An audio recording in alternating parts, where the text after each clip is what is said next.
What is going on, ladies and gentlemen? My name is Seth, and today we figured out the problem with why the 69 Dart is not getting spark. So if you're new here, it does have a 225 slant 6 and it is an automatic. We plan to go 440, but that's way down the line. So this car wasn't getting sparks, so we tried replacing the ballast resistor, the voltage regulator, and then the battery, it's good. It was running at 12 volts. And then we tested the coil, and we noticed that we're not getting spark on the coil. So we were wondering what's going on. We changed out the distributor. The previous owner put in a new distributor, and it had new coils in it. And we pulled that out, and we noticed that the coils are not gapped correctly, and they're weak, and the reluctor on top is almost worn out. So it was a little weird for a new part. I don't know if it was from China and it was made cheaply.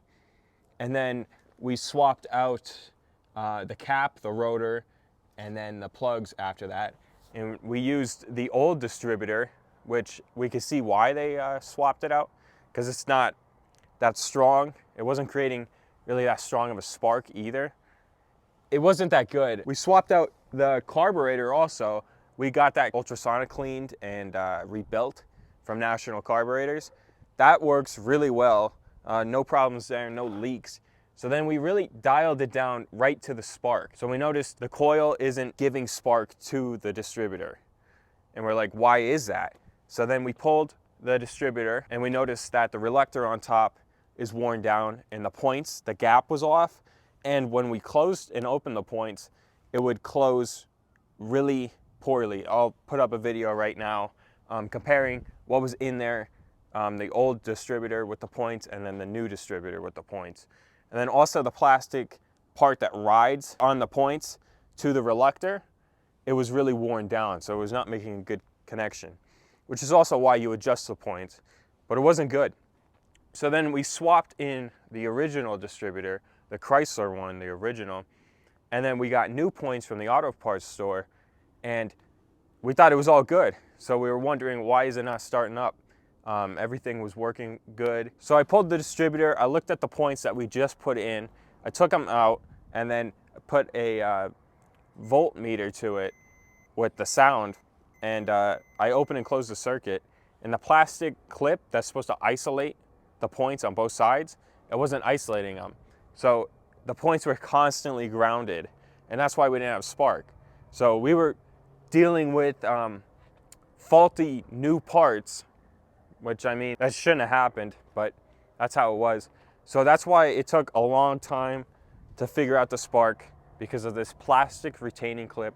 I'll put it on the screen right now so you know what I'm talking about. It wasn't isolated, and it was grounding out both sides of the points. So that's why we're getting almost literally no to really weak spark. And it starts up right away now, except we do have to change the alternator because the alternator is giving out weak spark. So it's a bunch of things that are all collateral to one, honestly, just weak spark. Once we change that, it should be good to drive, honestly. So we'll start it up for you.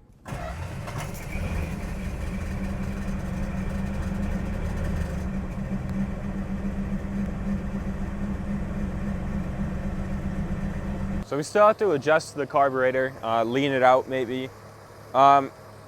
Actually give it more so it has more air and fuel. The idle is pretty smooth, but just a little bit more, I think it would run great. If you're wondering what this is for the windshield wiper, so we don't have to worry about that. But we ran through the whole electrical system. We got a new fuel filter. We just have to change the oil and maybe get new gas. I don't know what they put in it, but since it's 69, it would have to be leaded. So we still have to do that. Should be good to go though. So this will be my daily. We were gonna convert the points to electronic ignition. My dad has a 67 Camaro with a 454 in it from like the 90s, I think. And it had a distributor in the trunk and it had an electronic ignition chip from GM in the distributor. So I took that out and I was gonna use that to put in here and then just use that to go pointless because that would be better. But since the points are gapped now and they're isolated, I don't think I'm gonna have to do that. Also, I'm not gonna be driving this car like cross country.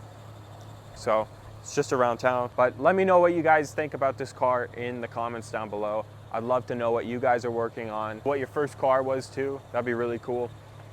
But we're going away from the dark content until we get wheels, the hood, and then I'm gonna talk to my body shop guy to take off this stripe. It looks like the previous owner took off the side here on the front and then a little bit over there. Maybe it just peeled off when they took off the trim. But I'm gonna talk to him on how to remove this.